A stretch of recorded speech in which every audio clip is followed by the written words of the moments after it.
এজলাসে কি হলো, শুনানিতে কি হলো একটু বলেন। এজলাসে শুনানিতে আজকে তো জানেন যে মাত্র কয়েকদিন আগে ছাত্রদের হত্যা করে এই সরকার পালিয়েছিল।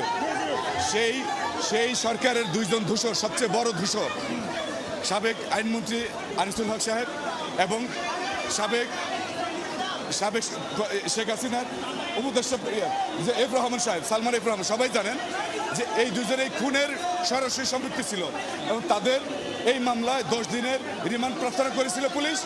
আদালত 10 দিনে মঞ্জুর করেছে। আসামি পক্ষের কেউ ছিলেন? আসামি পক্ষে কেউ ছিলেন না, কেউ আবেদনও করেন নাই। আবেদনে কি বলা হয়েছে আবেদনে পুলিশের পক্ষ থেকে বা আইনজীবী? আদালতে পুলিশের পক্ষ থেকে যে 10 দিনের রিমান্ড চেয়েছে, আমরা যে অবস্থায় ছিলাম এত হট্টগোলের মধ্যে আমরা শুধু এই শব্দটা শুনতে পারছি যে এই অবস্থায় এইটা একটা ছাত্র হত্যা মামলা, আন্দোলনে নির্বিচারে পুলিশের মধ্যে গুলি চালিয়েছে, এই কারণে তাদেরকে 10 দিনের রিমান্ডে নেওয়া প্রয়োজন। আদালত